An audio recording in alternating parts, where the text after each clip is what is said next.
Olá, dando continuidade às expectativas dos julgamentos dos ministros na revisão da vida toda, esse vídeo aqui de hoje vai ser um pouco diferente, porque até o momento não teve nenhuma publicação de um novo voto.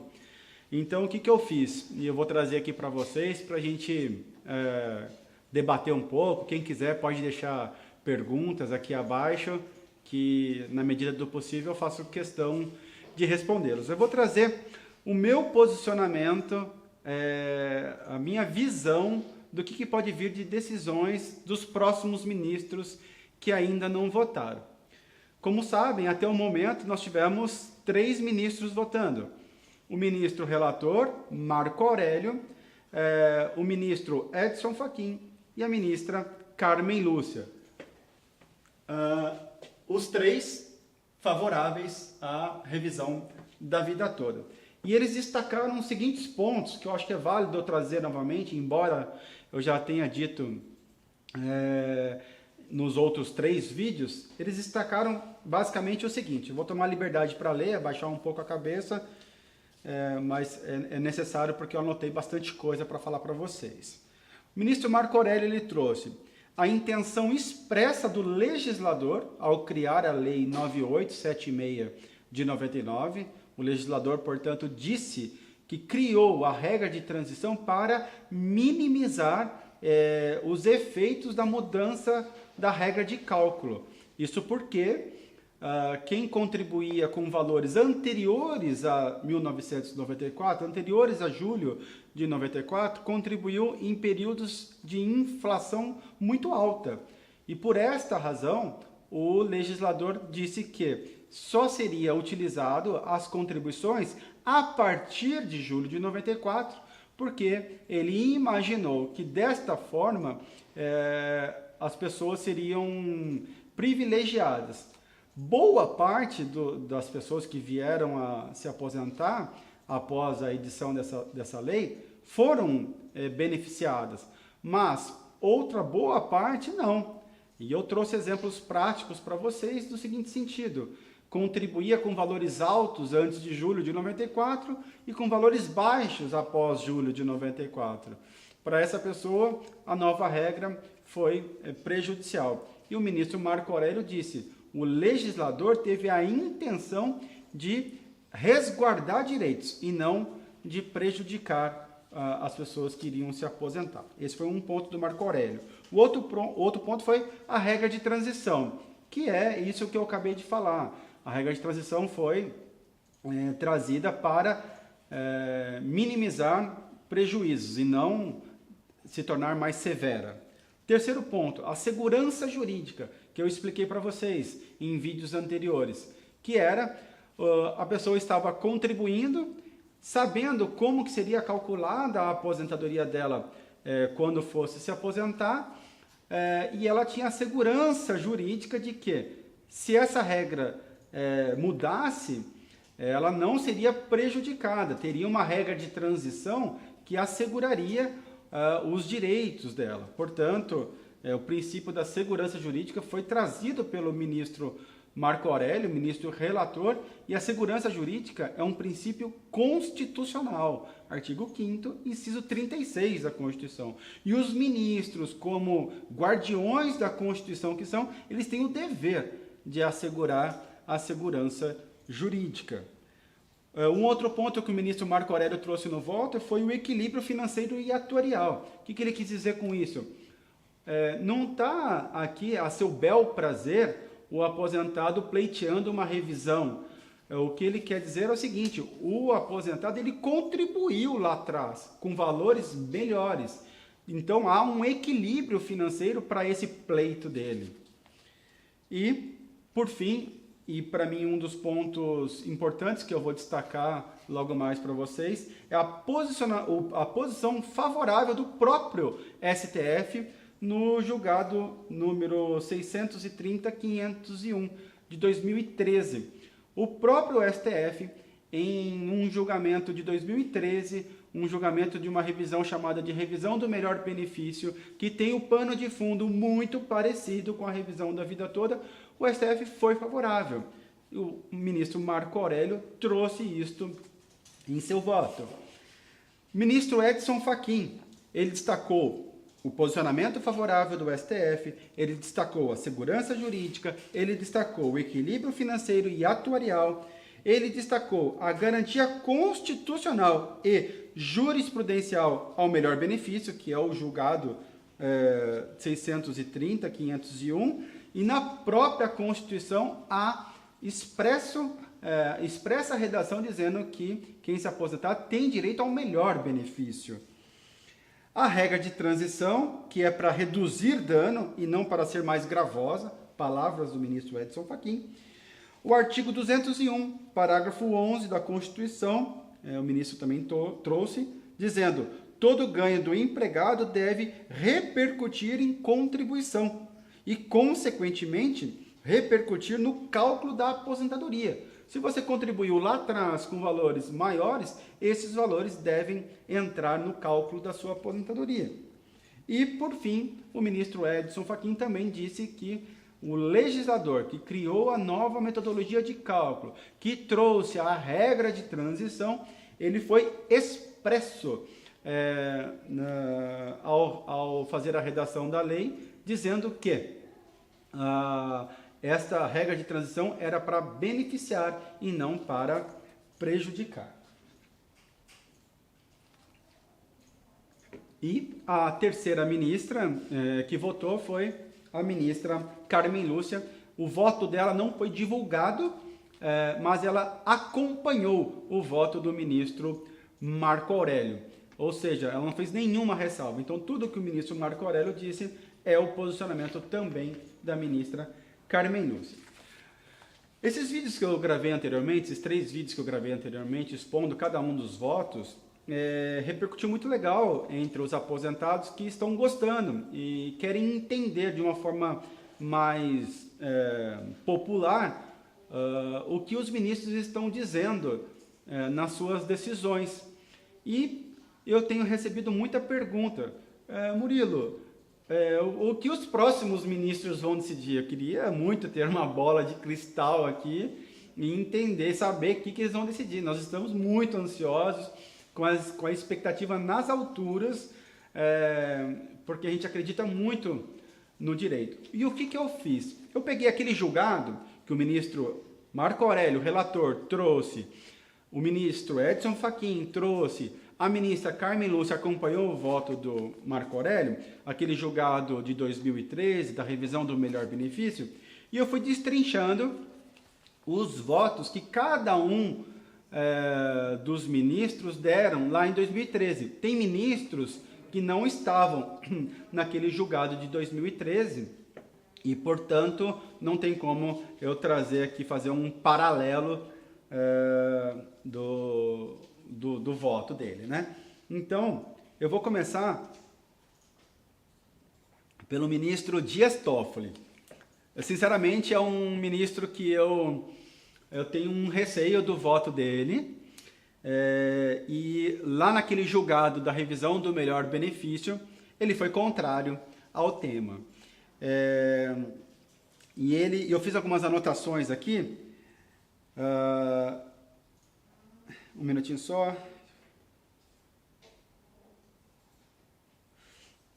Tá.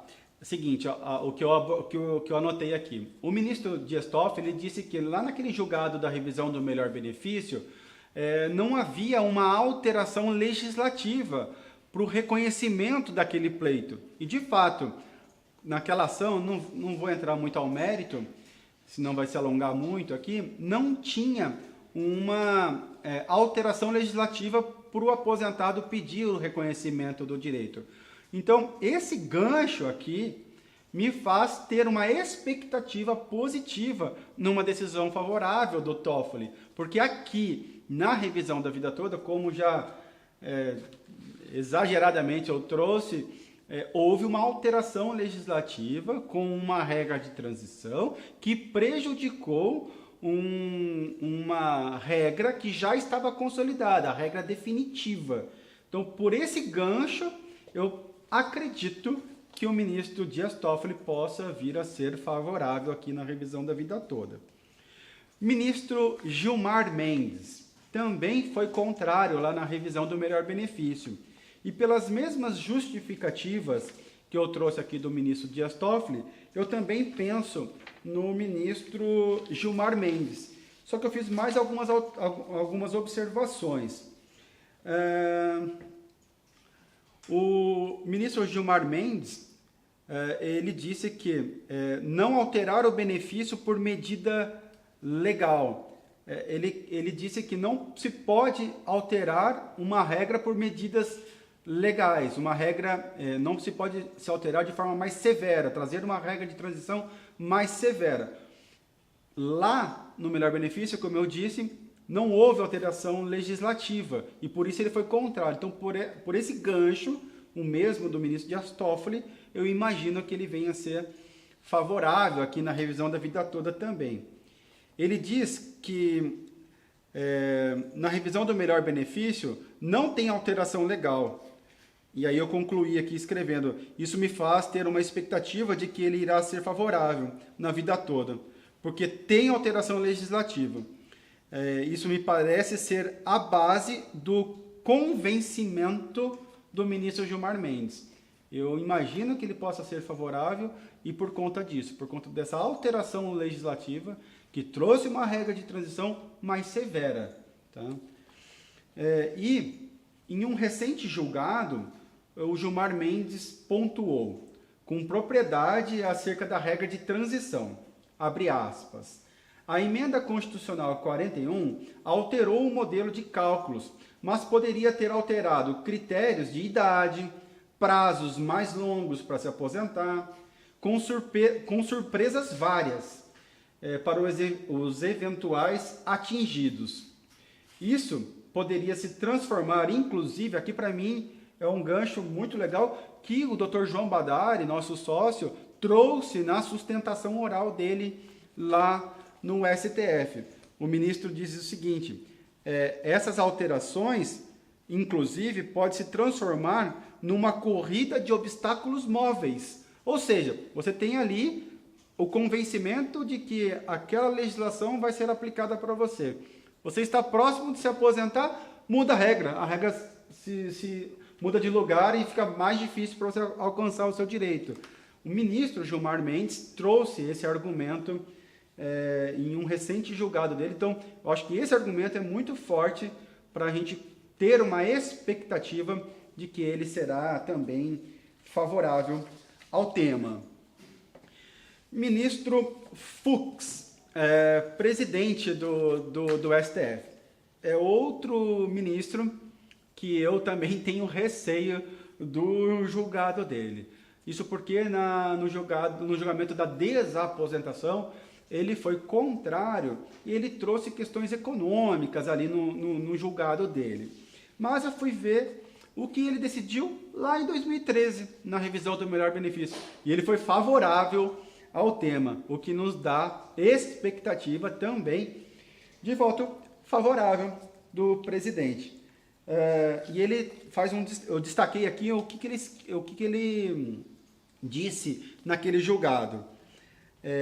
Ele valoriza a valorização do trabalhador, da dignidade da pessoa humana, e ele diz que tem vários julgados do STF que resguardam a segurança jurídica. E o que a gente está pedindo aqui na vida toda? A segurança jurídica daquela lei que já estava redigida.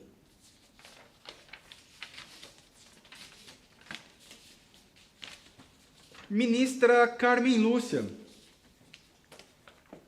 ela já foi favorável, mas aqui é válido até para eu fazer um comparativo do que eu já disse nesse vídeo. A ministra Carmen Lúcia, ela foi contrária no julgamento do melhor benefício.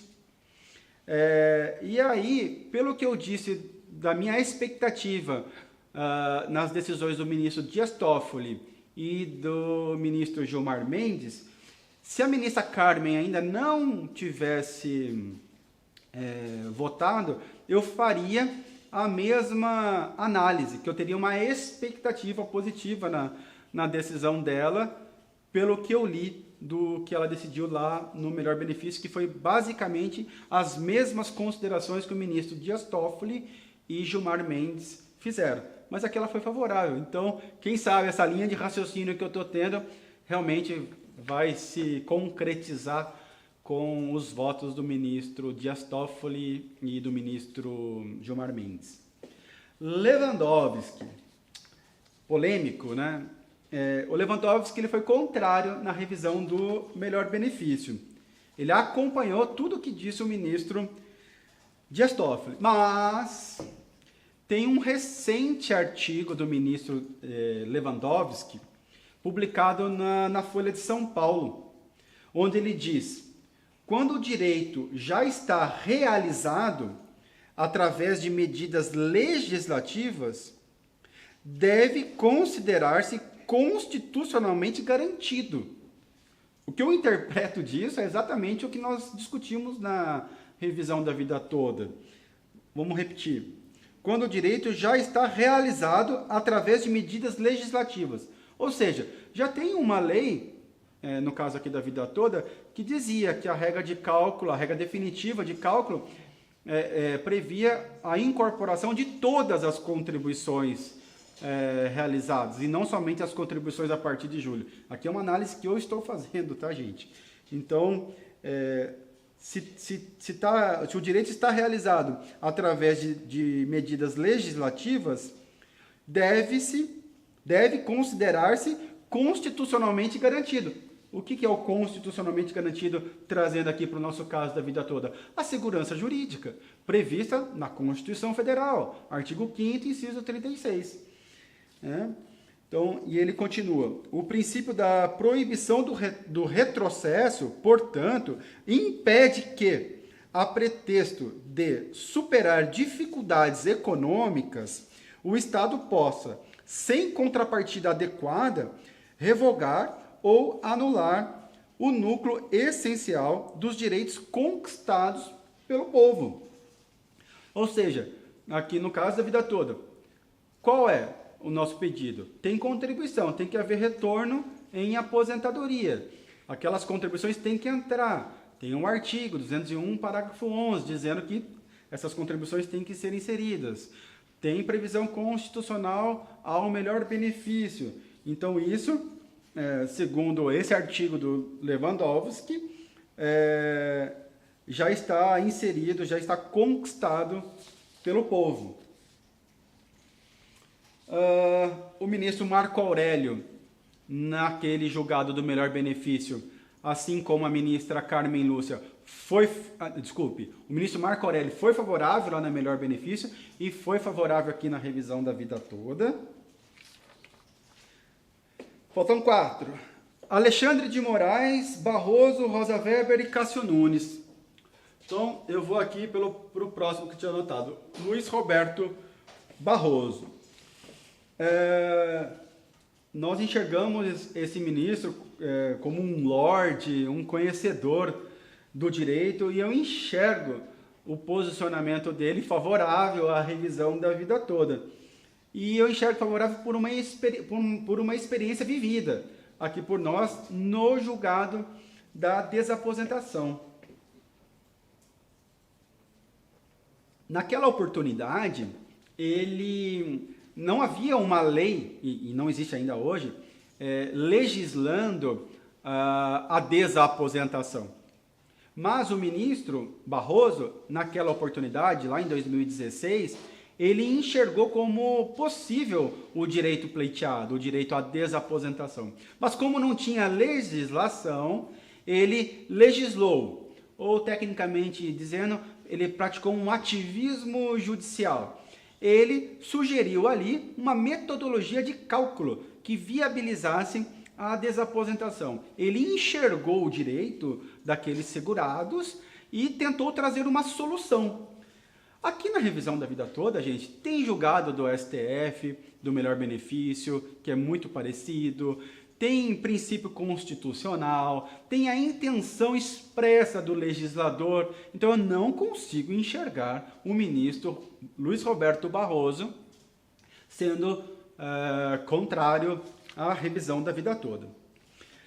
Ministra Rosa Weber. A ministra Rosa Weber, ela costuma seguir o relator. O relator, como vocês sabem, é o ministro Marco Aurélio. O ministro Marco Aurélio, ele foi favorável. Ela costuma seguir relator, vai com um bonde. Ela tem as justificativas para ela seguir o relator. E um outro ponto forte que eu vejo para ela ser favorável é a própria jurisprudência. Ela costuma seguir a jurisprudência da Suprema Corte. Então, eu acredito que a ministra Rosa Weber, por esses dois motivos, será favorável. Ministro Alexandre de Moraes, já estão comemorando, não comemorem ainda, porque pelas minhas expectativas a gente já ultrapassou 6 votos, que é o necessário para o reconhecimento da revisão da vida toda, né? Faltam 3, né? Oficialmente faltam 3, não pela minha expectativa.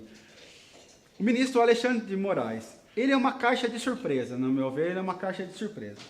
Mas ele foi professor da USP, do Largo São Francisco, professor de Direito Constitucional. Ele tem doutrina escrita, tem livro escrito. Então, assim, como tem uma pegada muito constitucional aqui a revisão da vida toda, de preservação da segurança jurídica prevista na Constituição Federal, tem uma expectativa positiva na revisão da vida toda, no voto do ministro Alexandre de Moraes. E, por fim, um ministro que entrou recentemente na Suprema Corte, no STF, esse vou ficar devendo para vocês a minha expectativa ali, eu vou deixar interrogação.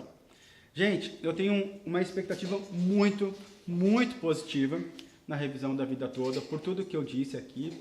Eu espero que essas informações também tragam otimismo para vocês.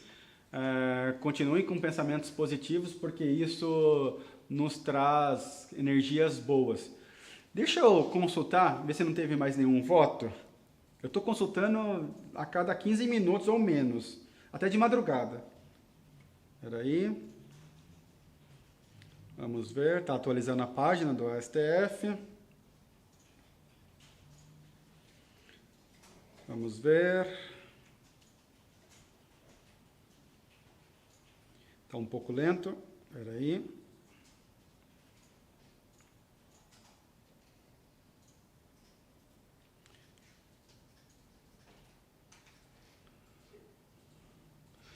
Eu não estou conseguindo consultar agora, então... espera aí. Não temos mais nenhum voto até o momento. Então, é isso. Eu acredito que ainda no longo do dia de hoje é dia 7 de junho, possam ter novos votos, até porque a previsão de se encerrar esse julgamento é dia 11. Então, vocês vão me ver mais algumas vezes por aqui até o dia 11. Até uma próxima, gente. Tchau, tchau.